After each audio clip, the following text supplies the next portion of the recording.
Il se lance tout le temps un peu un défi hors norme, Pascal. Et là, on peut dire, bon ben voilà, 18 000 km, je passais par là pour atteindre Cameron. Et en fin de compte, avec la pandémie, avec les vacances de Pâques, donc il s'était lancé ce défi bien avant les vacances de Pâques. Et il a eu des contraintes matérielles et opérationnelles aussi. Vis-à-vis de la Légion étrangère, des problèmes administratifs. Et forcément, les 18 000 km, il aurait dû... C'était programmé bien avant la date du 7 avril. Et quand il a pu se lancer ce défi, du 7 au 30 avril, il s'est aperçu que humainement, faire 830 km par jour, c'était pas ce qu'il avait escompté. Il comptait faire à peu près 500 km par jour. C'est ce qu'il est en train de faire. Donc je crois que son idée, ça aurait été plutôt de dire je relie Cameron à vélo sur Home Trainer virtuellement, et que cet objectif 18 000 km forcément ne serait pas atteint. Mais la com était partie comme ça. Donc l'idée, c'est que réellement, il y a 9 800 km pour relier Cameron. L'objectif final, c'est relier Cameron, la célèbre fête de la Légion, hein, qui date du 30 avril. Donc forcément, c'était ce défi-là. Donc là, le défi, on va presque plus parler de 18 000 km, mais c'est relier Paris-Cameron en 23 jours. Et puis virtuellement, eh bien, on va faire la ligne la plus directe. Là, vous êtes là pour le conseiller, le soutenir, assurer également la communication autour du défi. Enfin, vous avez de multiples tâches à réaliser tout au long du défi de Pascal. En fin de compte, je suis un peu sa nounou, quoi, hein. Je lui prépare ses salades de fruits, je vais lui faire ses courses. Je suis là pour noter tous ses faits et gestes, pour supporter aussi ses sauts d'humeur. Parce qu'il y a des moments, voilà, c'est pas linéaire, hein. Donc parfois on peut dire c'est une machine. Non, c'est un être humain, hein. Donc il se lance ce défi. Comme dans son livre Terminator, il explique tout ça en détail.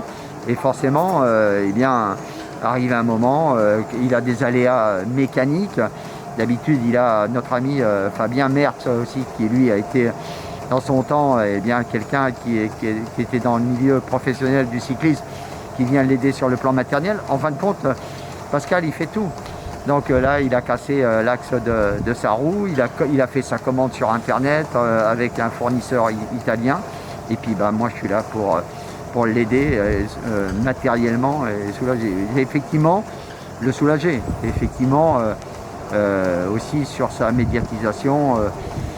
Je suis pas son agent, je suis son ami de 32 ans qui, la veille pour le lendemain, je vois sur les réseaux sociaux, j'ai personne pour s'occuper de moi. Et humainement, voilà, il y a le confinement, il y a la pandémie. Au lieu de rester chez moi, je dis, je vais venir l'aider. Donc voilà, c'est pour...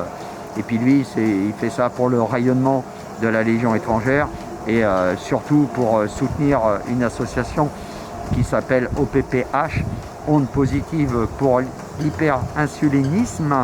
Donc c'est un dérèglement du pancréas, et la présidente a son petit-fils Redon atteint de cette maladie.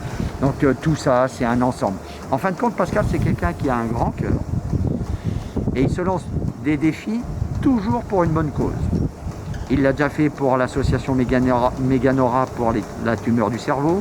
Il l'a fait pour les Anges de la rue, donc, qui est également soutenu par Cyril Hanouna. Il le fait aussi pour le Téléthon. Son premier défi, ça a été les 3 fois 10 heures pour le Téléthon de 1990. Et donc, c'est de là que je le connaissais un an avant. Et puis il dit, voilà, depuis tout petit, il dit, je vais être champion du monde. Mais champion du monde de quoi, il ne savait pas. En tout cas, voilà, depuis, il est 5 fois champion du monde. Il est dans son 15e record du monde. On voit bien que c'est un personnage hors norme. Comme je te disais, voilà, il est atteint de bicorexie. Il a sacrifié sa vie pour se lancer des défis assez dingues. Donc personne n'y croit. Mais là, vous voyez, il est en direct, il pédale de 6h à 23h devant une caméra. Donc vous êtes venu avec moi voir l'arrière-cour. Vous voyez que il y a des fruits, il y a tout ce qu'il faut pour que lui puisse s'alimenter. La Légion lui fournit 2 repas chauds par jour. Et puis voilà, comme il dit, avec son langage fleuri, roule ma poule, on verra bien ce qui se passe. Mais à chaque fois qu'il s'est lancé un défi, même ces 13 Ironman à la suite, 50 km de natation, il a enchaîné 2350 km à vélo et 525 km à pied. Il est allé jusqu'au bout, comme une orange dans le creux poplité de sa jambe, qui s'est fait opérer après. Il a terminé avec les jambes de bois, mais il l'a fait. Voilà. Donc, est-ce que c'est un doudingue?